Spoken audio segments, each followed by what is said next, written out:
SportsTalkSC.com. Now, here are your hosts for Sports Talk, Phil Kornbluth, Kevin McCrary, and Tom Hayes. I think what he's done is he's taken a group of veteran guys that played under a different system. And as time has gone on, he's been able to kind of involve two freshmen.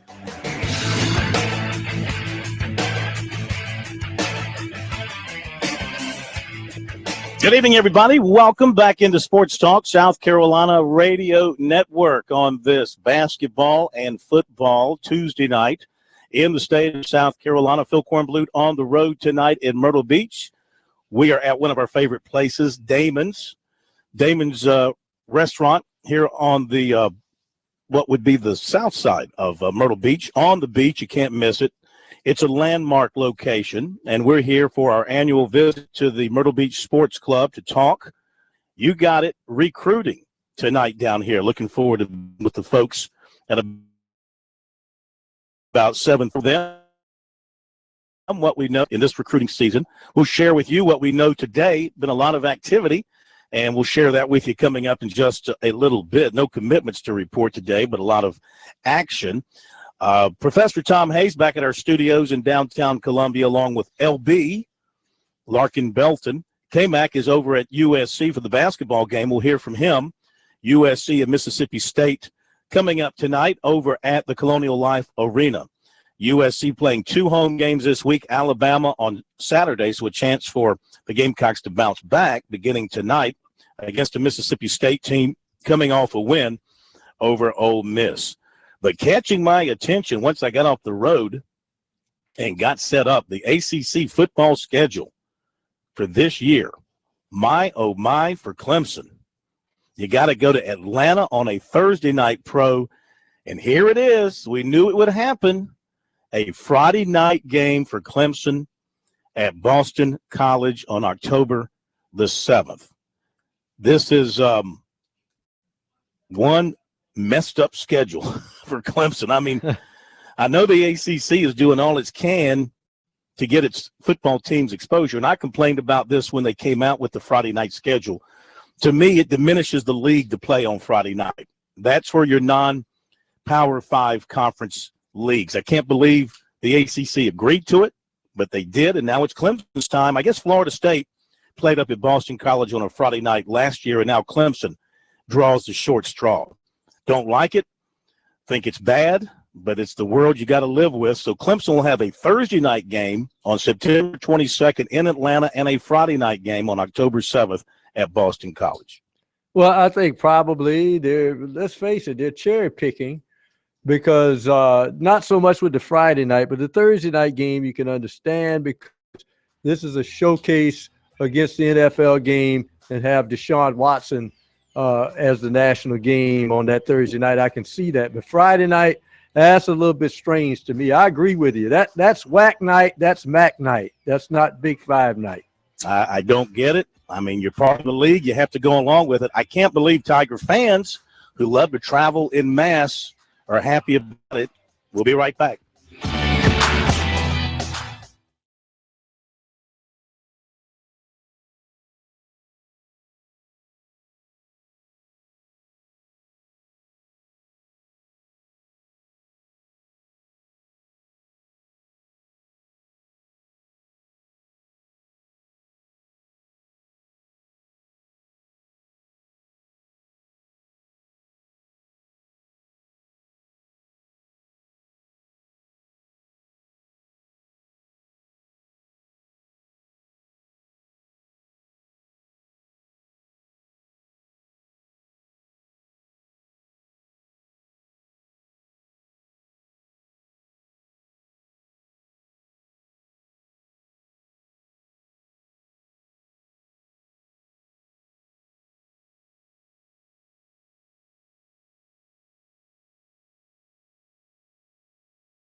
Well, if it makes you feel any better, Tiger fans, maybe you don't care at all, because most of you wouldn't be going to Boston anyway. That would be a select group that would fly up to Boston. But typically you'd make it a weekend trip. Maybe Saturday, go up Friday, game Saturday, leave on Sunday. Now you're talking about going up on Friday. But get this, too, if you haven't seen the entire ACC schedule, Florida State's going to host a Friday night game against Boston College. So Boston College is going to have 2 Friday night games, plus a game in Dublin, Ireland, to open the season against Georgia Tech. But Florida State will host BC on a Friday night, November 11th. So the ACC is putting its 2 marquee programs, its 2 national championship caliber contending programs on Friday nights. How do you feel about that? That just seems wrong to me. I mean, it just seems wrong. It seems little. It seems smallish. They don't put ACC basketball on Friday nights.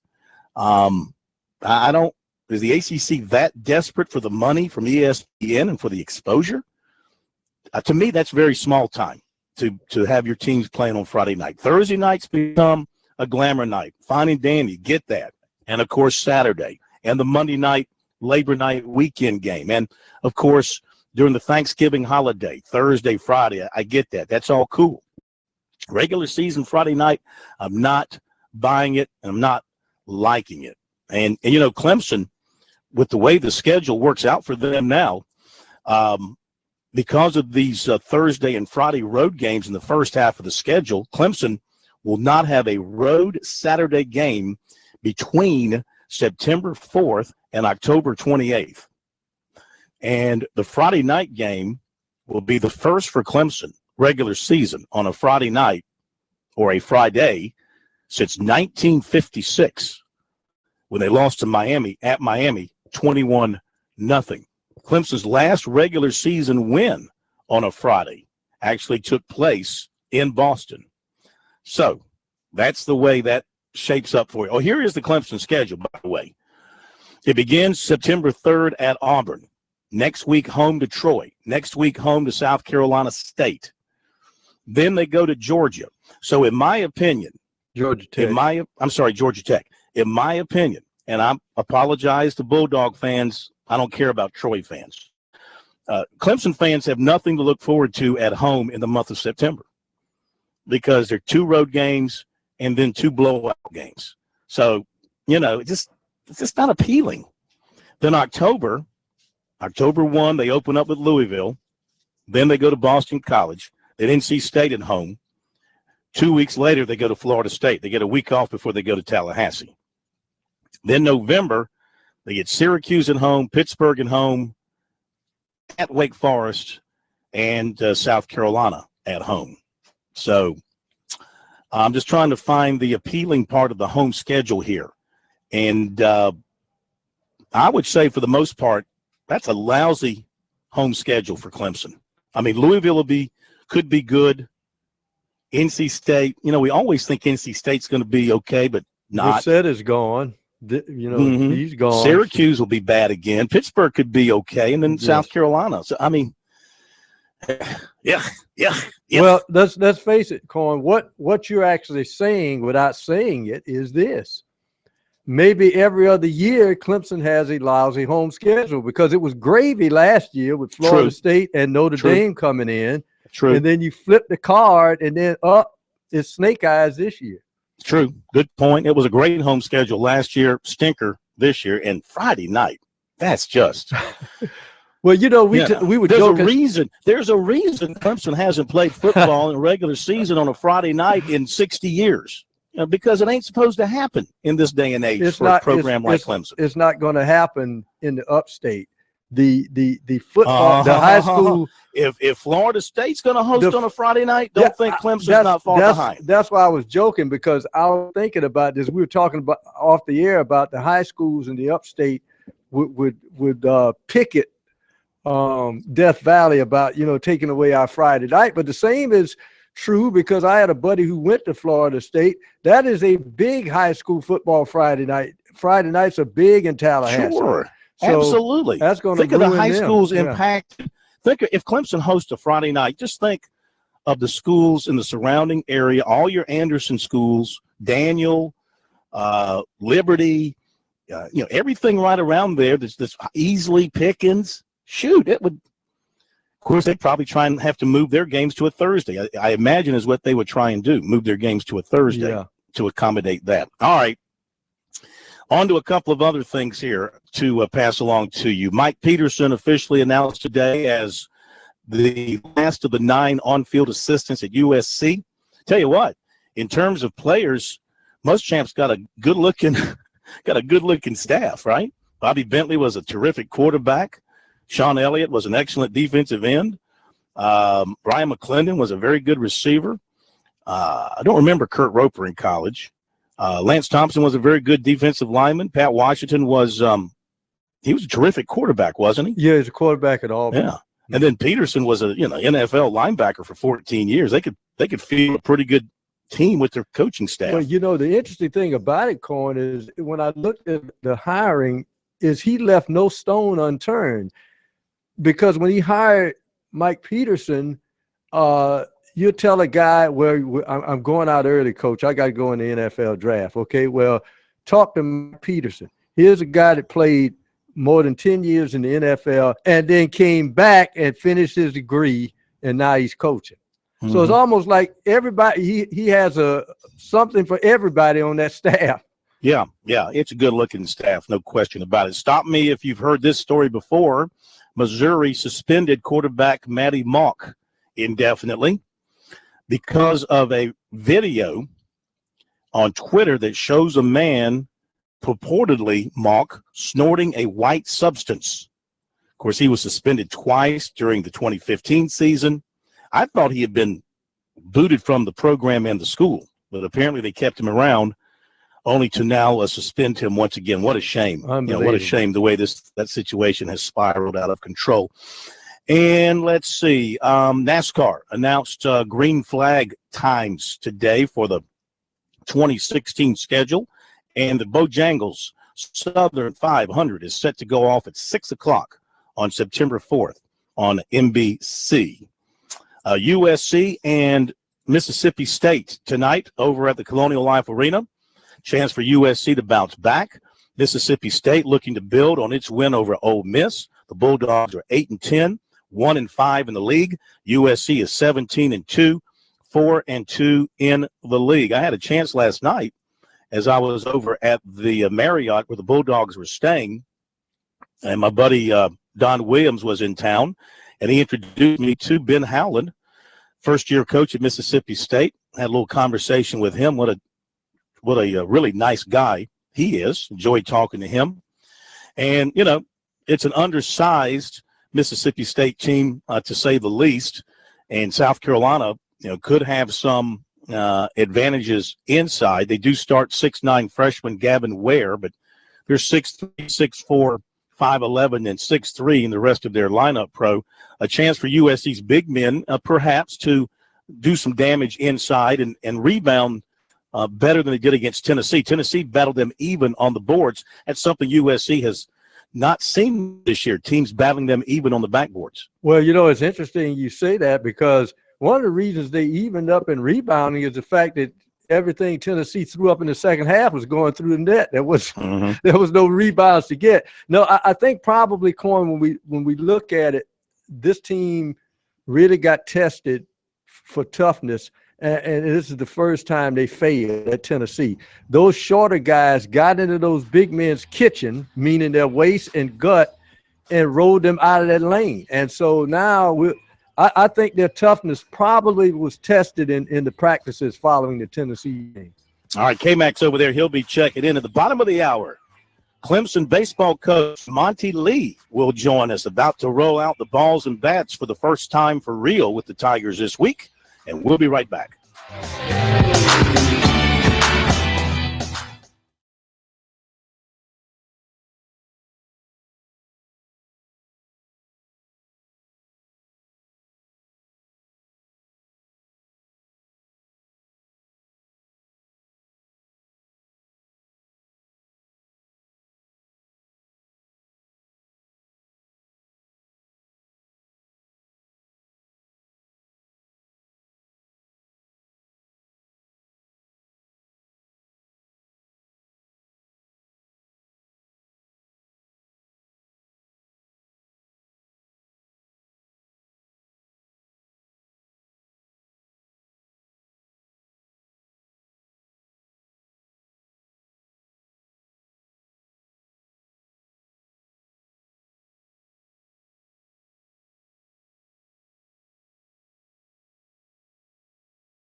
Okay, we got another meaty, juicy edition of the recruiting report coming up for you. And since I'm over here at Damon's, we're going to have a little barbecue sauce on it for you tonight as well, just to spice it up. I love this place. Damon's on the south side of Myrtle Beach, right up with the ocean. Great views, but more importantly, the food is fantastic. So come on down when you're in the beach area. They're open, of course, year-round. They don't let up just because it's the off-season, so to speak, down here. They're going full bore, and they've got their full bar open and full restaurant operating. It's a terrific place. We always enjoy coming down here for this event. Speak to the Myrtle Beach Sports Club. Great group of folks who love talking football, really love talking any kind of sports. They've had all kinds of different speakers from a wide variety of sports speak to them over the years. And thanks to Clyde Wren, and the other folks involved, they brought me down here many years ago to talk recruiting. They seem to like it, and we always enjoy coming down here to hang out. And late this afternoon, got out of town later than expected because of recruiting work back in Columbia. Looking at this game tonight, pro South Carolina, Mississippi State, I'll say this about Mississippi State compared to South Carolina, where this could be a tight battle. They shoot it pretty well, 47% from the floor, better than USC. And from the line, they're 74.5%. And South Carolina's got to, they have not shot it well here of late, especially in their losses. And, confidence is a big thing in shooting. If you're South Carolina and you're Frank Martin, you got to make sure the guys don't lose their confidence, especially, of course, Thornwell. They ought to run some plays for him early on to get him in the basket so he can get that feeling of making shots once again. Well, I think the key point is they get to the line, they get the other team in foul trouble. He's got to drive the ball. That's the key to him. Also, he seems to need the defensive backs mentality. And that is, if you get burned, you play the next play. You forget about it. It didn't happen. If his first 3 or 4 shots don't fall, it seems like Thornwell lets that affect him, and then all his shots sort of either clang off the back of the rim or hit to the front of the rim. So it'd be interesting to see tonight if those first 2 or 3 shots go down for him, how much more effective his overall game is if that happens. Ben Howlett, he only spent. I'm just looking at his career record here, which is very good, but he only spent 4 years at Pittsburgh. I thought he was there longer, 28-5 in his last year before he moved on to UCLA, where he was there from 2004 through 2013. He was at UCLA a lot longer than I remembered, and had some great teams there, of course. Let's see, he went to 2 Final Fours in back-to-back years, 2007, 2008, where he won 30. He won 30-plus games 3 years in a row. So he had it going there at UCLA, but I don't think he did he ever win a national championship? No. In fact, one of those championships he lost was to Florida when they went on their 2-year run. Mm-hmm. They had some great records. Okay, Monty Lee coming up after the break.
Okay, we're back. Sports Talk South Carolina Radio Network here on a Tuesday night from the beach, from Damon's at the beach on the south side on the ocean front. Phil Kornblut here for the Myrtle Beach Sports Club meeting coming up tonight. Professor Tom Hayes back in Columbia. K-Mac is over at USC for basketball. Tomorrow night he'll be up in Greenville for what should be another really good game, Clemson and Pittsburgh in Greenville. Big game for Clemson because the Tigers go on the road for 3 after tomorrow night. So they definitely need to get that one tomorrow night in Greenville to maintain their position in the ACC. We're scheduled to talk to Monty Lee at this point. We've not hooked up with him yet. We're still efforting to do so.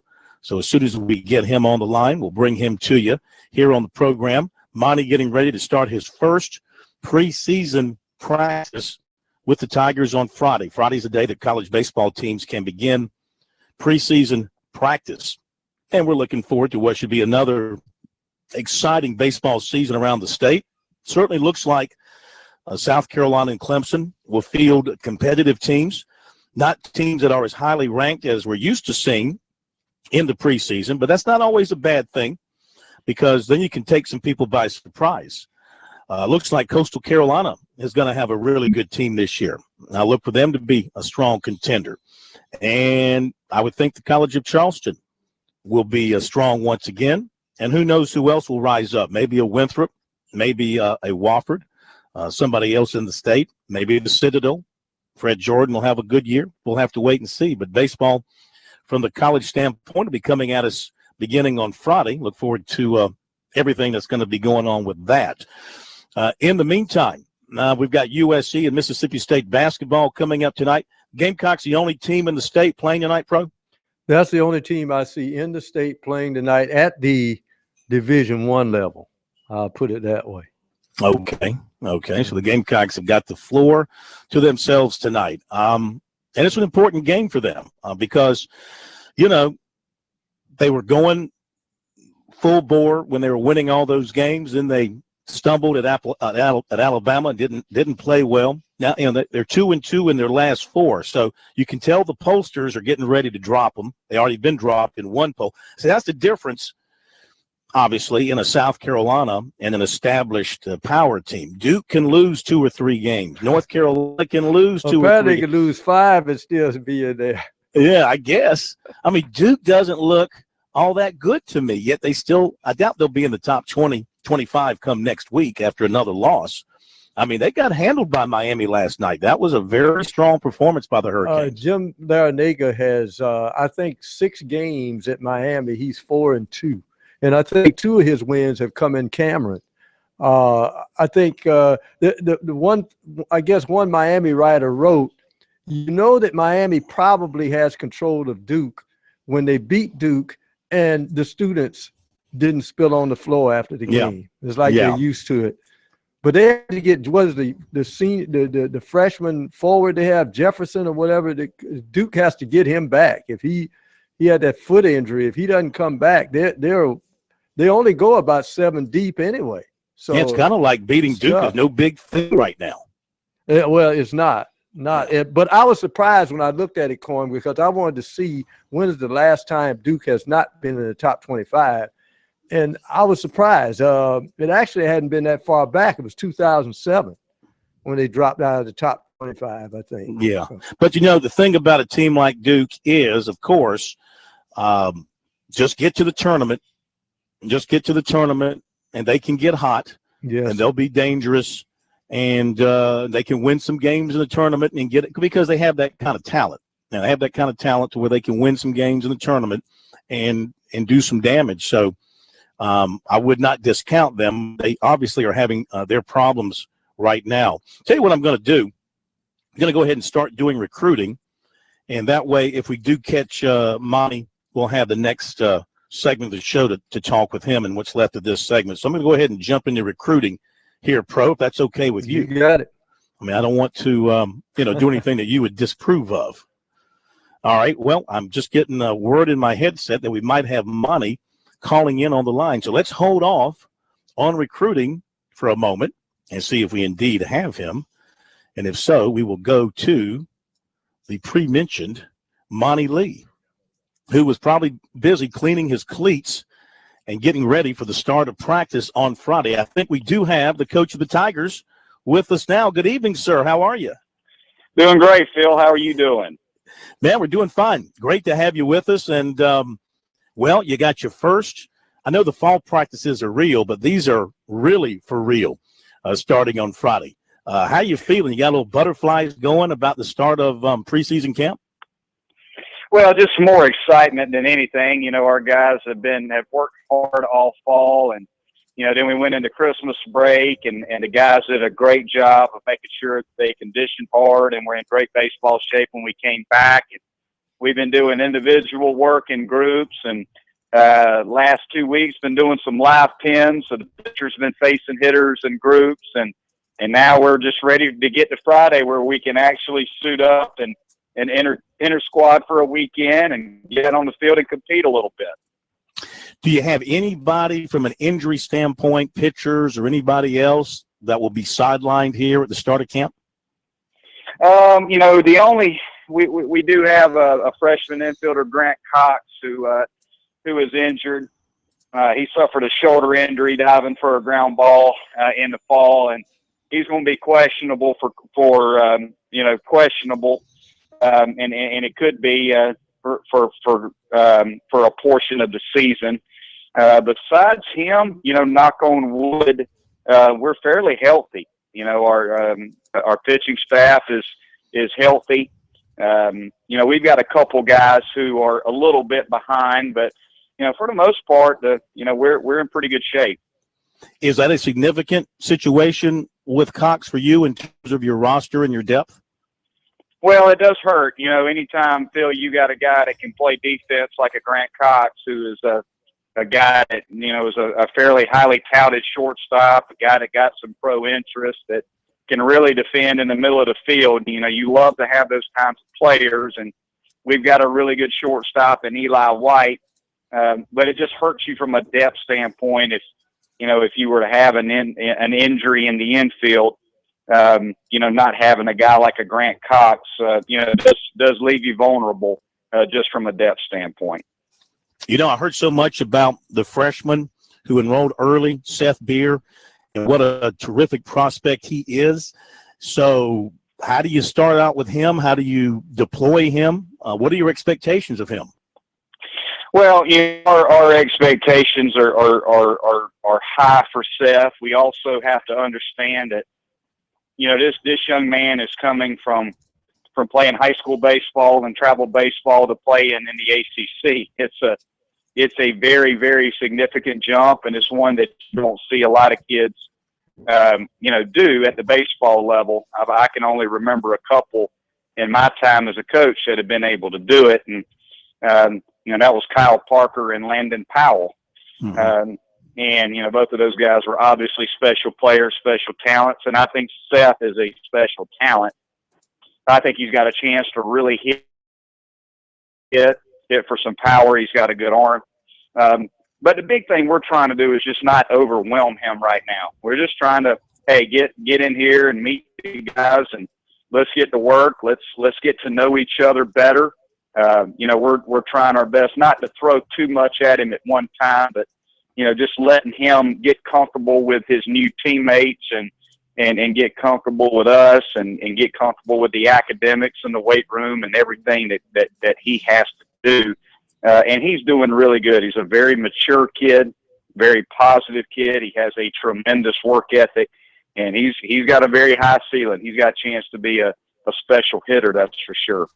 All right, Coach, hang on 1 second. Going to hit a break and continue with you on the other side, and then we'll push. There's not many people that we would push recruiting back for, but Monty Lee will be one of those people. We'll continue with the Clemson baseball coach, Monty Lee, here on Sports Talk as he goes into his first preseason with the Tigers, into his first season coming up here this spring. Back in just a moment.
All right, back we are here on Sports Talk. You want more out of your education? Palmetto College offers the quality of a 4-year education online.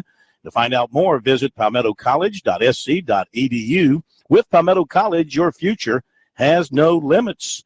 We welcome Amani Lee back to the program. So as you go into camp, what's your area of greatest concern or areas of greatest concern? Well, there's two things that we need to, make sure that not only that we work on a daily basis, but we try to identify once we get into our inner squads is our pitching roles. We only return one kid off of last year's team who made more than 2 starts on the mound, and that's Clay Schmidt. Clay Schmidt had 7 starts last year. Charlie Barnes, who is a sophomore from Sumter, South Carolina, had 2 starts. And Paul Campbell, who was a true freshman last year, had 1 start. So that's the only guys that we return who have starting pitching experience. So the big things that we're trying to do is trying to establish our weekend rotation. Who are those guys going to be? And then who are the guys that we're going to use long relief, short relief, closer role, those types of things, lefty matchup guys. What are our pitching roles going to be? That's a big focus for us right now. And then also defensively, we struggled defensively last year, and very good offensive ball club, but a team that struggled some defensively. And we got to make sure that defense is a priority for this ball club. And we've worked on defense daily. It's been a huge focus of ours, and the guys have responded well to it. The thing I do like about our pitching staff is we have quite a few guys that command pitches and throw the ball in the strike zone. But we're going to be a pitch to contact oriented pitching staff. So we have to play good, solid defense and make the routine play behind our pitchers. Does that mean you don't feel like you have the overpowering pitchers who are going to get you a lot of strikeouts?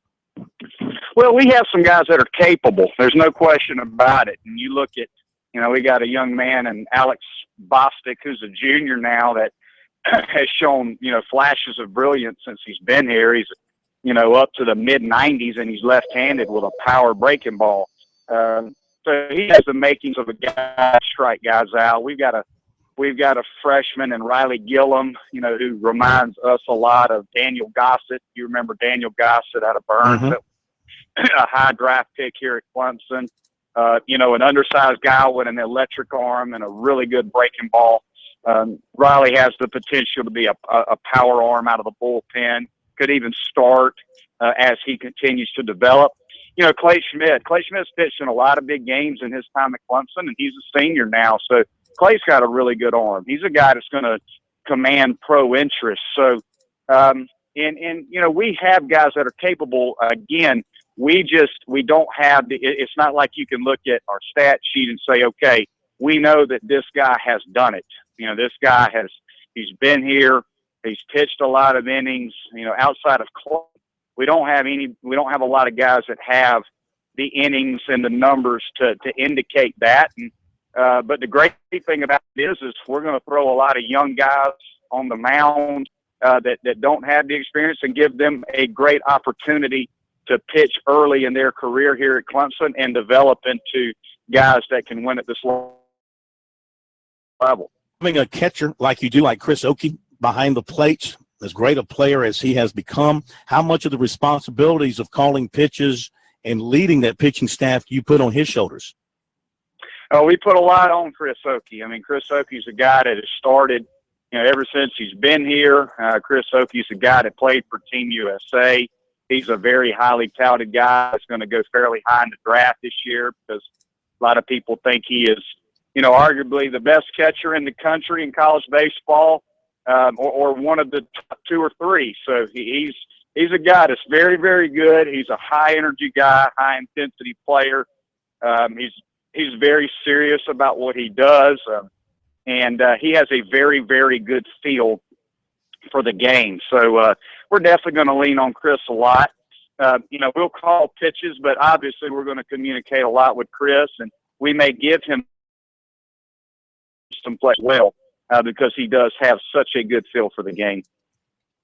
Coach, we look forward to it. It's going to be a lot of fun watching you develop this Clemson baseball program. Only the third Clemson head coach since the mid-'50s.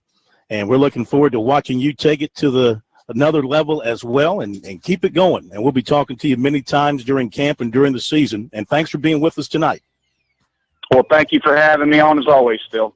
Talk to you again. Monty Lee, Clemson baseball coach, about to sail off into his first season as the Tigers head man, doing a great job at the College of Charleston. We're back in a moment.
All right, thanks again to Monty Lee for being with us here tonight on Sports Talk. Let's get to the recruiting report, which we might have to carry over to the next half hour. Defensive back Isaiah Simmons of Olathe, Kansas. Might be Olathe, Kansas. 2 more official visits for him this week, then a decision. He's been to Illinois, Nebraska, Missouri, tomorrow, Michigan, this weekend, Clemson. Dabo Swinney, Brent Venables made in-home visit last night, left an impression on Simmons. His coach, Chris McCartney, said that he really likes Venables, likes that they played for national championship. Got guys going to the NFL. Doesn't know a lot about Clemson. He'll learn more this weekend. Tigers need help at safety. Simmons would fit the bill. His brother played at Kansas, so he knows something about the D1 football life. No exact time or date for a decision from him after the visit. Shrine Bowl athlete Yafari Wirtz of Newberry was at USC over the weekend, was hoping for an offer, didn't get it. Wirtz is committed to Georgia Southern, will visit North Carolina this weekend. An offer from USC could be a game changer, though not automatic that he would jump on it. Talks a lot to Elliott and to McClendon and to Travaris Robinson. He said Muschamp told him he has to honor some of the other scholarships of the past staff, but should know something by Wednesday. And Georgia Southern was in the home Monday night. Appalachian is in tonight. He remains committed to Georgia Southern. The Wednesday thing could be hinging on receiver Kiel Pollard, Moultrie, Georgia, deciding between USC and Arkansas. Going to announce on Sunday. Arkansas was in Monday, and Kurt Roper and Brian McClendon from USC are due in tomorrow. Both head coaches have had their in-home visits. And maybe what they hear from Pollard on Wednesday could affect how they deal with Wirtz moving forward. Pollard said he doesn't know what will make the difference. He enjoyed the visits equally. Arkansas says, come play for us, an offense that's similar to what you run and prepare for the NFL. South Carolina says, come in and start and play early. He was a 6A Offensive Player of the Year in Georgia. Tight end Evan Henson from down in Florida, deciding this week, USC or Southern Cal. Visited Southern Cal last weekend. Muschamp is in on Wednesday. Defensive back Daniel Thomas switching his visit this weekend from Clemson to Auburn. USC was in to see him today. Defensive end Jacoby Hill from Atlanta, still no contact from USC. Scheduled to visit this weekend, but not sure he will. Rashawn Gary's mom said they're definitely meeting tonight to decide on Clemson or Alabama this weekend. He is back from his trip to Michigan. USC today offered 2017 offensive lineman T.J. Slayton and 2018 defensive back Patrick Surtain Jr. from Plantation, Florida, and 2017 defensive back Sean Davis of Miami. USC target defensive end Jordan Woods of Florida committed to Georgia Tech, and defensive back Kayvon Wallace of Virginia is going to visit Clemson tomorrow, then go to Pitt this weekend. He is a Cincy commitment. That's from Tiger Illustrated. We'll give you more after the top of the hour break.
from Columbia. This is the South Carolina Radio Network. Be a part of tonight's show. Call us at 800-956-7266 or email talkback@sportstalksc.com. Now, here are your hosts for Sports Talk, Phil Kornbluth, Kevin McCrary, and Tom Hayes.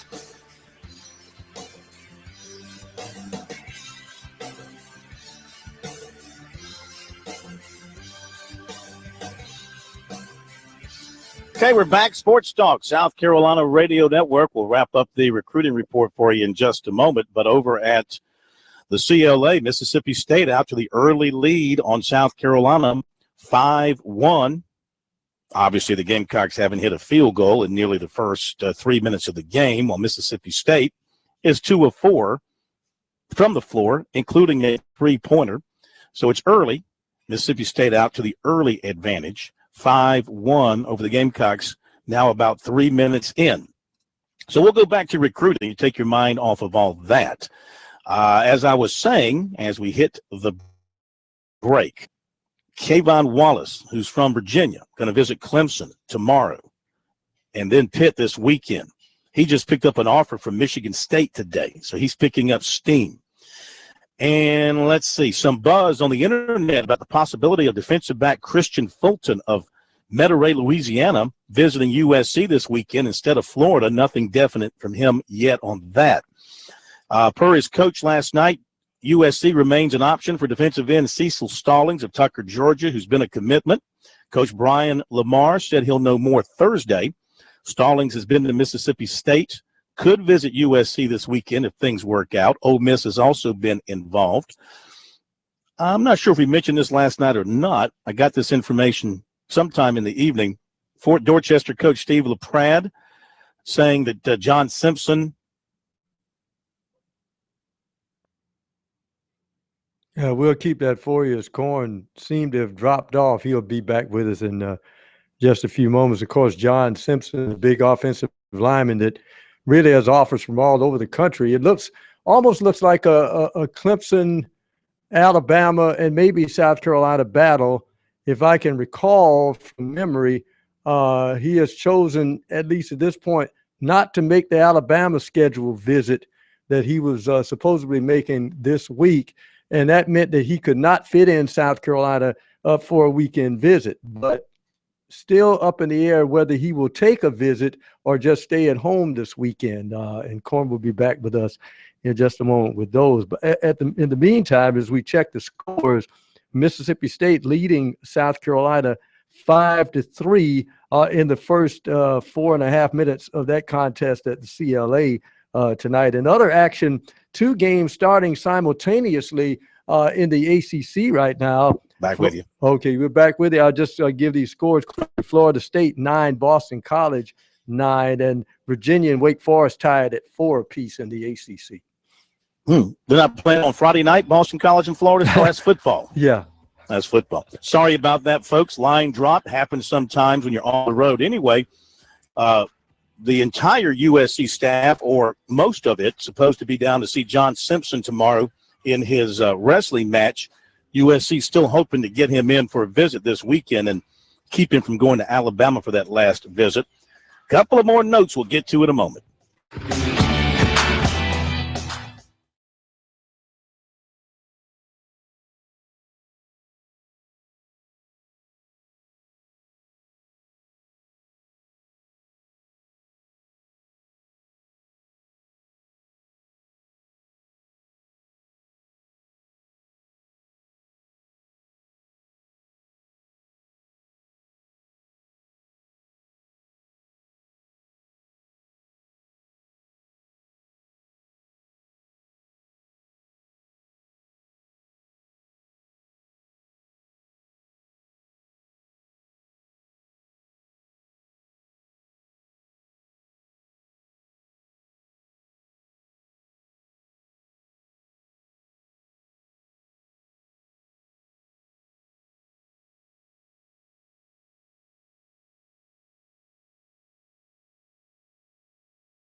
right, South Carolina's on a 6-0 run over the last 99 seconds. Take a 7-5 lead on Mississippi State, which has won for its last 9. And Cassius has 3. For the Gamecocks, who are shooting a robust 25%, they're 3 of 12. Mississippi State, 20%. They're 2 of 10 so far. K-Mac is over at the game, and he'll check in with us in a little bit. Let me finish up the recruiting report here. Pro mentioned something about Simpson, and I don't know how he worded it. About he didn't think he was going to go to Alabama this weekend. Where it is out there, that's the rumor. I know that's. I wouldn't hang my hat on that entirely yet until we know more. I know there's been different things written about it. He may be tired of the long visits, and after going to Clemson, he's been to Florida. He might just stay home, or he might decide to visit USC. Certainly, if they show up with most of their staff or the whole staff, Johnny whole staff. That would impress you as a kid and maybe make you want to take a visit. All right, a couple of other things. Sam Bruce last night, I think we had this last night, reaffirmed his commitment to Miami. Defensive back Arkeem Bird of Savannah not going to visit Clemson this weekend, no longer being recruited by them. Today, USC reportedly offered 2017 linebacker Jamal Riggins and 2017 defensive end Jerez Parks of Sebastian, Florida. And last night, USC offered 2018 defensive back Jalen Armour Davis of Mobile, Alabama. And USC got a baseball commitment last night from 2017 infielder Derek Jeter. I'm sorry, make that Blake Jeter of J.L. Mann. Oops. You could understand the slippage of the tongue there. Spelled the same way? Jeter, yeah. Oh, okay. Jeter. So if you're South Carolina right now, you're looking at potentially a pretty good finish here. Evan Henson, the distance is a factor. Going out to California versus South Carolina, distance is a factor. They could get him. Daniel Thomas, they could get him. The Pollard kid, they could get him. And there are still others that they're involved with where they have a decent chance. Clemson, if they can get Gary on campus, they'll have an excellent chance with him. They could get Simmons when they get him on campus this weekend. The kid visiting from Virginia, good possibility. So a lot of good stuff still out there for both teams as we head down into the final week of this recruiting season for 2016. I see where, of course, SEC Network announced today they're going to have all types of coverage on signing day, extended hours. They're going to be streaming live from 6 different campuses. Guess one of the campuses they won't be at. You got it, South Carolina. Why do these networks always ignore South Carolina on signing day? Well, actually, they will have a presence there, though. Well, they're going to carry his news conference. Mm-hmm. No, they're going to have a reporter. They got Peter Burns there. In fact, they just came out with their press release. They're going to be on 15 campuses, and one of them will be South Carolina. Okay, but I mean, I saw where they said they're going to be streaming live from 6. Yeah, that's probably the added bonus for those 6 schools, but they will be at 15. Yeah, okay. Well, they should. They should have somebody at every school. If they're the SEC Network, you shouldn't leave anybody out. And, certainly with Will Muschamp in his first recruiting effort at South Carolina and the way he has sort of brought this class back after it was, really decimated. Things started coming apart when Spurrier made his comment in 2014, and they really couldn't salvage it in 2015. Now he's kind of put this thing back together, kind of like Humpty Dumpty, kind of put him back together here a little bit with a chance to have a respectable recruiting class. But meeting the needs of the team is what it's all about. And, they got a quarterback, they got running backs, got some good receivers coming in, couple of good tight ends possibly. So done some good things here in short order. And the fact that recruiting now starts with the head man who's actively involved and demands that everything in the recruiting process runs through him from offers to commitments. That's important, and it shows the dedication to that part of building the program that Muschamp has, something that South Carolina has not had in its previous two head coaches. Let's face it, Lou Holtz and Steve Spurrier, those were duties they pretty much delegated to others, except for going in for the in-home visits and shaking hands and things of that nature. But most of the dirty work in recruiting, they didn't get their hands dirty. Muschamp, look under his fingernails. There's a lot of dirt from a recruiting standpoint. I also checked his birth certificate compared to the other two coaches you met, and he pretty much has a lot more mileage to go. Yes, he does. That's the energy factor is important too. But hey, you know, South Carolina chose to hire Hall of Fame head coaches the previous two times, and you know, which somebody was telling me last night in talking about Muschamp and South Carolina football, and this person's kind of a pessimist to begin with, so take it with a grain of salt. But he's like, you've had Lou Holtz and Steve Spurrier at South Carolina, and you know, he got to 11 wins there 3 years in a row with Spurrier, two of the greatest head coaches that ever walked a college sideline. And his question was, what makes you believe that Muschamp can do better at South Carolina? And my response was, well, you know, the times are always changing and evolving, and he'll have an opportunity to bring in a new batch of talent as things evolve at other schools, as Saban grows older and decides to retire eventually, as other coaches come and go.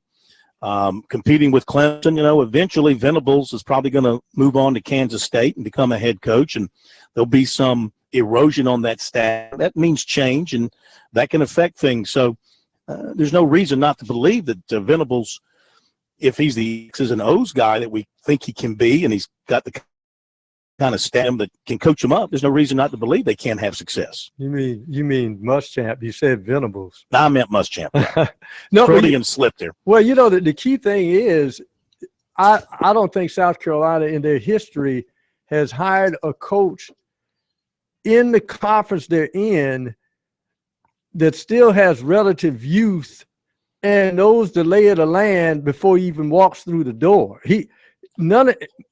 Only maybe a couple of his assistants have to be taught about the intensity of the SEC. The other guys are SEC coaches. They've been in it. He's been at some of the finest programs in the country. He played at Georgia, walked on, and became a academic captain, I think, and was well in academics. He's worked at Texas, was the coach in waiting at the University of Texas. Yeah. Coached at Florida, coached at Alabama, coached at Auburn. You can't get a better resume than that. Yeah, his pedigree is outstanding.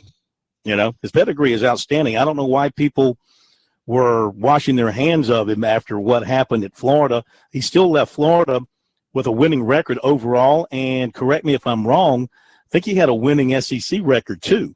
Now, I know it didn't end well, and some of that can be blamed on injuries. I think maybe a lot of it can be blamed on injuries on the offensive side. He couldn't get the offense well, and of course, you have to look at the fact that they went through 3 offensive coordinators too. And, you know, Charlie Weiss, I think, was forced on him. I don't think Charlie Weiss was going to be his first choice as offensive coordinator to start out. Then he leaves to go to Kansas, and then they bring in Brett Peace. And I think, how did that end? Did Peace leave on his own, or was he fired? I'm not certain. I didn't think they thought it was a fit. He came from, what, Boise? Did he? Yeah, Boise State.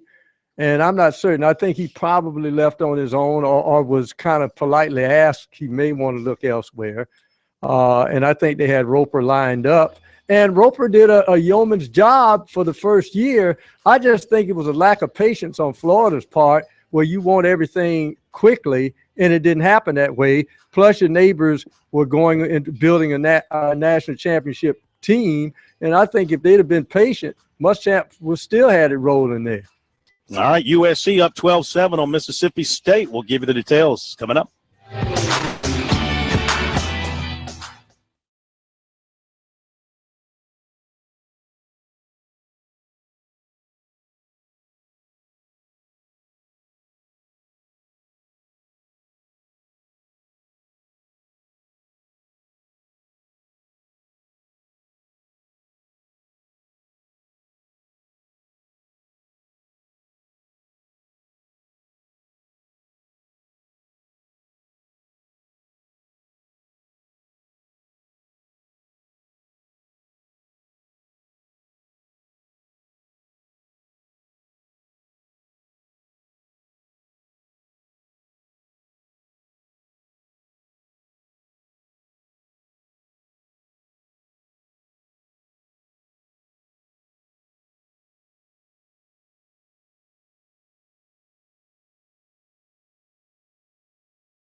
USC up 12-9, 11:01 to play in the half. 29% shooting for USC, 33% for Mississippi State. USC 0 for 2 from behind the arc, 2 of 6 from the line. And USC up in rebounding early on, 15-7. So doing the job there, including 7 offensive rebounds converted into 4 second chance points. Gamecocks with 10 points in the paint. So the formula for victory right now is working, but it's still a tight ball game. Carrera leading USC with 4. Cautious and Notice have 3 points each. The new high school basketball rankings for the week out from the Coaches Association. 4A boys, Irmo, number 1, followed by West Florence, Westside, Fort Mill, and Spring Valley. 3A, it's AC Flora, Darlington, Berea, Seneca, and Lakewood. 2A, Andrew Jackson, Silver Bluff, Keenan, Edisto, and Battery Creek. 1A, Hemingway, Christchurch, Denmark, Oler, Louisville, and Ridge Spring, Monetta. 4A girls, it's Greenville, number 1, followed by Rock Hill, Goose Creek, Spring Valley, and Gaffney. 3A, Dreer, Lancaster, Wilson, Crestwood, Myrtle Beach. 2A, Bishop England, Mullins, Dillon, Pendleton, Keenan. And 1A, Timmonsville, Christchurch, C.A. Johnson, the mighty Vikingettes of Latta, defending state champions, and Southside. I think we're defending state champions. Didn't we win it last year? I think we did. I'm not sure. You're going to make them that way anyway. I think we did. We'll have revisionist history here. 15-9, South Carolina now extending its lead. Couple of pieces of email to get to. This is from Ray. Does Phil know the money-making numbers for Friday games? Guessing someone sees a market/audience and don't really care about impact on others. Well, that's always the case. They don't care about the impact on anybody else. Is there a market for Friday night games for the colleges and the ACC? I mean, somebody's going to watch. I mean, Clemson fans are going to watch. There'll be some, because Clemson could be undefeated at that point in time. It'll be a national attraction. You know, Deshaun Watson, because he's in the hunt for the Heisman again, Mm-hmm. It'll be a national attraction. It won't be as big an audience as it would be, say, on a Saturday afternoon or Saturday night or Thursday night, I wouldn't think. No. And plus that, as we said before, that's high school football night. If it's not high school football night, it's date night. It's a lot of nights, but it's not college football night. As I said before, that's a WAC and MAC date night when those teams play on Friday. Yeah. What happened to the young man that was going to Michigan State last weekend, then coming back to Columbia, can't keep up with his name, heard of death, calls cancellation. Do you think he still comes to Columbia? Diabute, Karamo Diabute, trying to check on him. Don't know his plans regarding this weekend. Some up there think Temple will be his destination, but we'll check on him. Hey, I'm checking out, leaving you with Pro and K-Mac and LB the rest of the way. I'll see you tomorrow night.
Information. Information.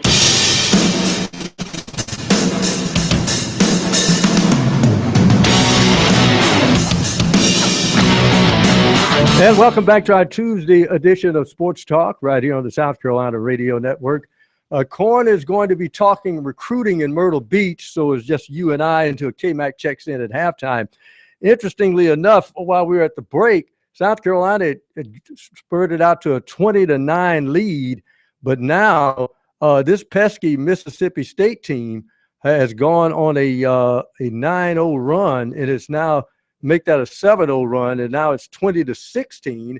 So South Carolina really in a dogfight tonight. But this Mississippi State team, don't let that 1-5 record in conference play fool you. That includes a 6-point loss on the road at Rupp Arena and a 3-point loss at Florida.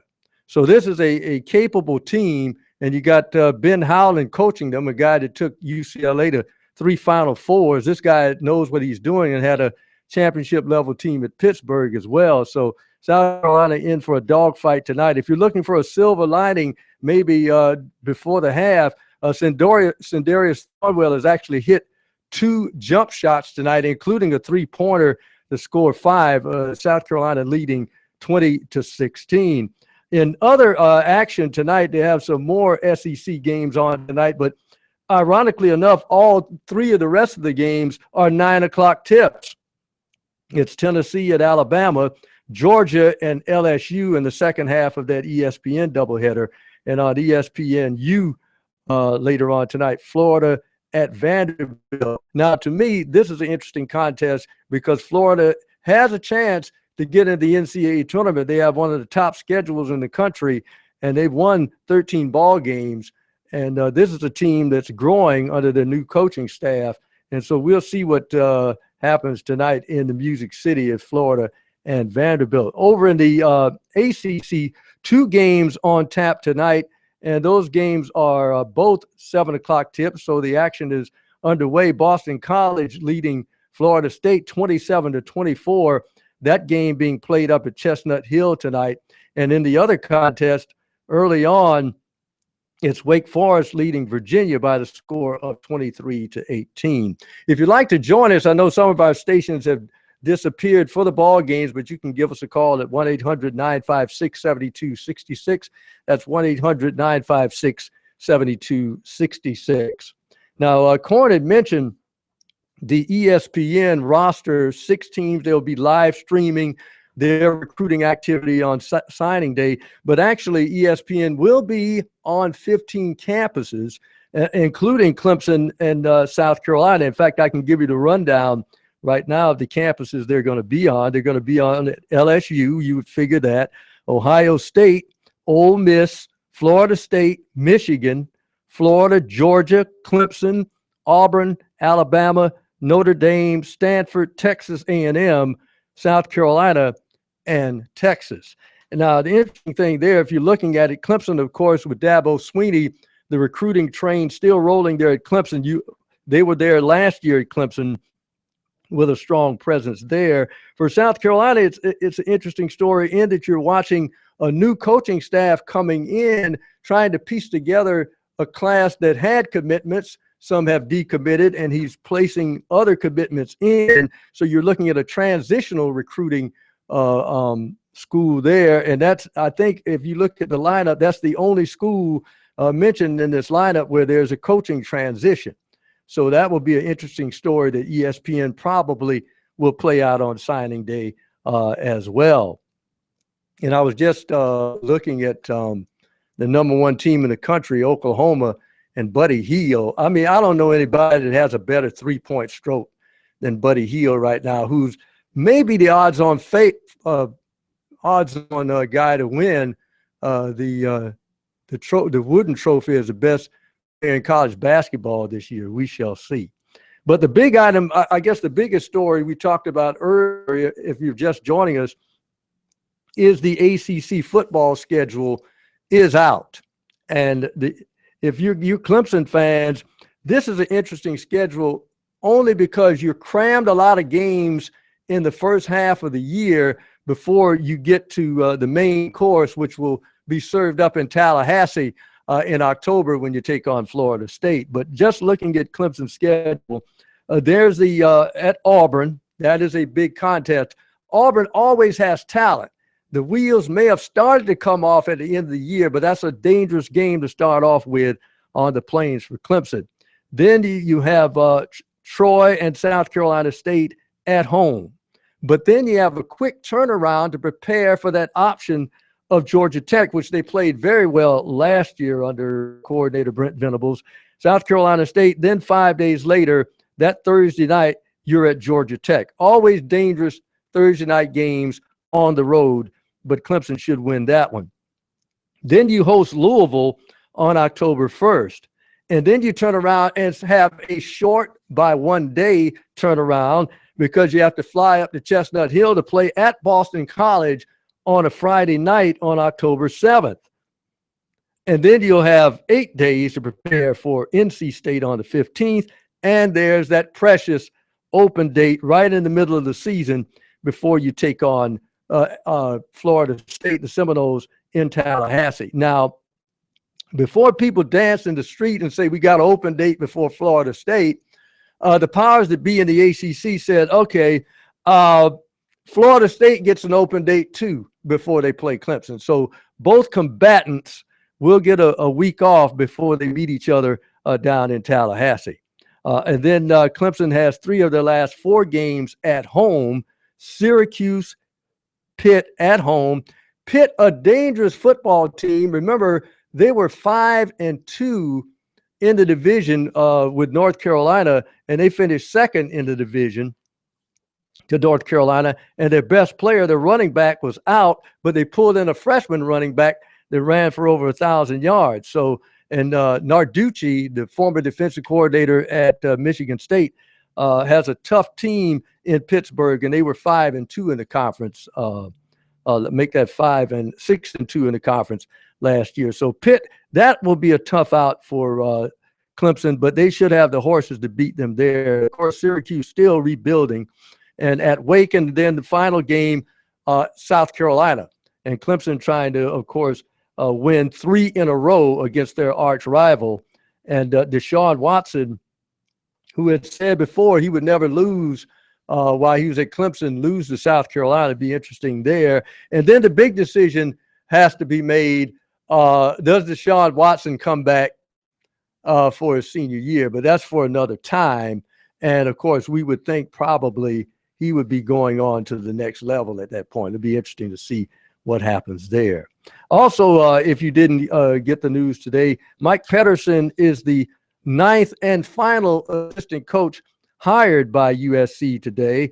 Mike Pederson had played in the NFL, 14-year NFL career, mostly with the Falcons and the Jacksonville Jaguars, also played some years with the Indianapolis Colts.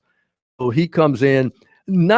They don't mention exactly what position he will be coaching, but you would think it would be outside linebackers coach. Remember, the debate was if Will Muschamp was going to go with an extra defensive line coach.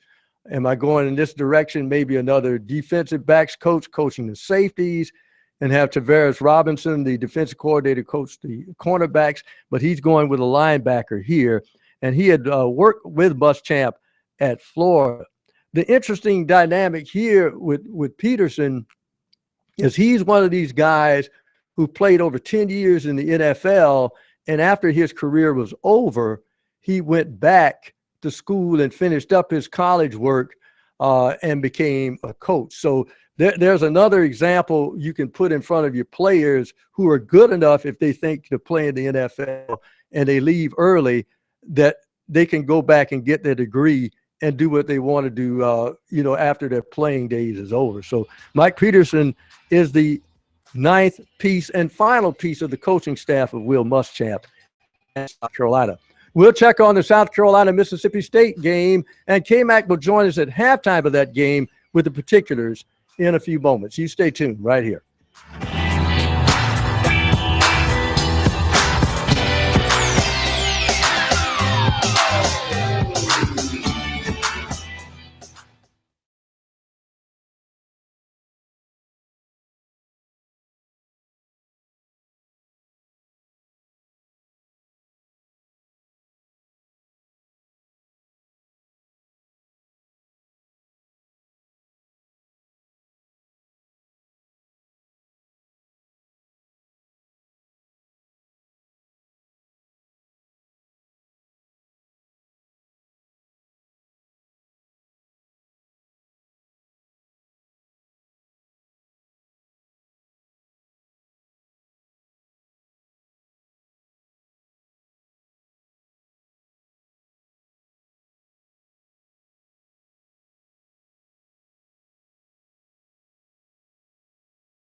Tom Hayes with you on this Tuesday edition of Sports Talk. Hard to believe the last Tuesday in the month of January.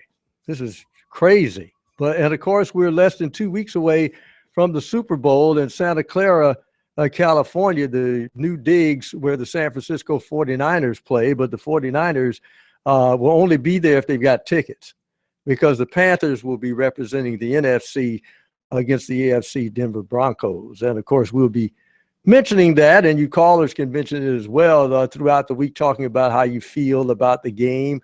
Right now, I guess the important thing for Panther fans, when you look at that vaunted defense, what's going to happen to the linebacking situation with the injuries they're having for the Panthers. So it'd be interesting to see what happens there as they get to through to the game in about a week and 5 days. South Carolina, by the way, has spread it out to a 9-point lead. Remember when we last joined you, it was 20-9 to South Carolina, and then Mississippi State went on a 7-0 run, but now South Carolina is back up by 9 with 3 minutes to go before the half, 35-26 over Mississippi State. Leading the way right now is Mr. Steady, Michael Carrera, 10 points and 6 rebounds. Dwayne Notice has come off the bench with 6 points. P.J. Dozier has 6 points, with 3 assists. And Thornwell, and Darius Thornwell has hit 2 jumpers trying to break out of his slump, and 3 boards for South Carolina. And Mendogas Kaijanis has 5 points and 5 boards for South Carolina. Craig Sword, who I could swear who's been at Mississippi State, this has got to be his 10th year. Now, I'm just kidding, but he's been there a long time. But Craig Sword with 6 points. Weatherspoon leading Mississippi State with 9 points. As I said before, this is a dangerous Mississippi State team, sort of mixing seniors. Ben Howland has a team that's scrappy, so South Carolina will have to play the whole 40 minutes to win this ball game. If you're still, there is a football game on Saturday, believe it or not. And it's the Senior Bowl, if you're interested. Of course, the interesting thing about this is the players get paid and they get coached by NFL teams. The Dallas Cowboy coaching staff will be coaching the North. The South team, I believe this year, if I'm not mistaken, will be coached by the Jacksonville Jaguars. But the key point is the practices, because there's a lot of times guys really ease up their draft position because of the way they practice, and you have pro coaches and pro scouts out there watching you. And this is an important time for these guys, and it's important times for some guys from our area as well, because Sharon Peak will be on the South team, the Clemson wide receiver. Here's a guy that may start off and people say, well, look at his size. He looks like the number 1 draft choice. But some would say, well, maybe a little bit inconsistent in his first couple of years, but he looks like a guy that's ready to take off. Here's a guy that can really move up into the first round and ease up even higher into that first round with a good week of practice, which I think started yesterday for these guys. So Sharon Peak from Clemson in there. And another guy who had a off and on because of the quarterback situation in South Carolina, who could improve his draft stock, is Jarrell Adams, who measured out at, I think, 6'5.5", and he's about 240. The tight end from South Carolina, he's in the ball game as well. So those 2 gentlemen will be trying to ease up their draft position as they practice all this week. And the game kicks off, I think, at 1:30 on ESPN. And if you can check your schedule, but if you'd like to see some of the practices, ESPN actually will be televising some of the practices. That would be interesting. Any other area guys that we see that will be in the ball game? Brandon Allen, the quarterback from Arkansas, a guy that Clemson would probably could take a leave. Jake Coker, the quarterback out of Alabama. Dak Prescott. Here's another guy that could show he can throw football. We know his toughness. He can run with the football and run with authority. a la the quarterback of the Carolina Panthers, Cam Newton, all 6'2", 235 pounds of him. He looks more like he's 250 if you ask me, but Dak Prescott in the ball game as well. Also on the South team is Jacoby Brissett out of North Carolina State, 6'4", 235.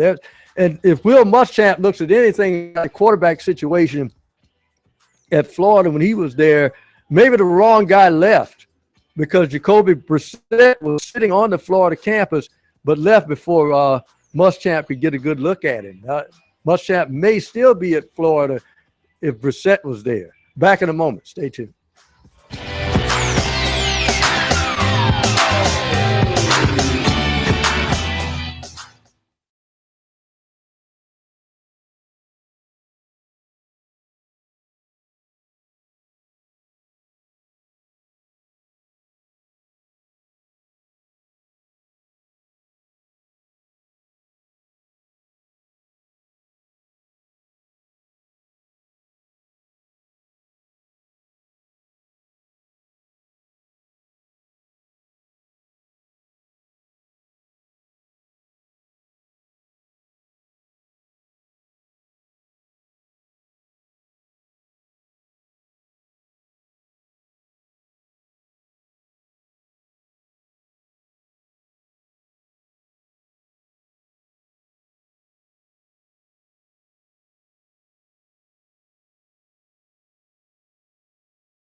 And we're wrapping things up on this Tuesday night edition of Sports Talk. K-Mac will be checking in just a moment to give us the particulars, but seems like a good ball game going on in South Carolina with the shooting heating up. The pesky Mississippi State team won't go away. South Carolina leading 41-34 at the half. Carrera leading South Carolina with 12 points and rebounds. Sindarius Thornwell, rediscovering his shooting touch, is now scored 9 points with 4 rebounds. And is K-Mac? No, okay. I thought K-Mac would be checking in. Oh, you got him? Okay, K-Mac, what's the particulars? It seems like Sindarius Thornwell has found his shooting touch in South Carolina rebounding the basketball. Yeah, Thornwell has played with a lot more confidence after really struggling. Barely scoring against Tennessee. He has 9 points here at the half. Carrera hit a 3 there at the buzzer. It was kind of not a lot of flow, maybe the most polite way to put it in that first half. Took a while, a lot of fouls, not a lot of game flow. But the Gamecocks did get on a little spurt there at the end to take that 10-point lead. And you mentioned Thornwell, I mentioned Carrera with 14. Notice has 6. And another guy that's been struggling a bit, but is showing some signs of life, freshman TJ Dozier. Now, the young guys off the bench, anybody showing tonight? Silva's been pretty active off the bench tonight. He's been involved in a lot, not really filling up the stat sheet, has a couple of fouls, but he's been very active underneath. It has been a very physical game, and 13 fouls for Mississippi State in the first half, 13 for the Gamecocks. So that was really the story in terms of getting the flow going. Yeah, K-Mac, I was telling the audience earlier, you look at Mississippi State and you look at their record, you say, oh, well, but that record includes, what, a 6-point loss at Rupp Arena and a 3-point loss at the O'Connell Center at Florida. So this is a dangerous team. Yeah, they have some experienced guys, and that's what Frank Martin was saying earlier this week, that they're 1-5 in the SEC, but they could easily be 5-1, and they came out and got off to a very nice start, and the Gamecocks looked like they're going to pull away, and then Mississippi State will make a run, and the Gamecocks will stretch it back out. So they have a double-digit lead here at the half, and let's see about seeing if they can hold on and pull away. And I guess the final question to ask you, what was the crowd like for a Tuesday night? It wasn't great. It did kind of fill in a little bit. It wasn't the best crowd early, but it has filled in some here as we move towards the half. The lower bowl pretty close to full, and a few pattern of crowds around the upper deck. Okay, thanks, K-Mac. And, of course, K-Mac will have that report on our website after the ball game with all the particulars of South Carolina trying to right the ship after losing that tough game on the road at Tennessee over the weekend. South Carolina leading 41-34 at the half. So long, everybody. We'll see you Wednesday night right here on Sports Talk.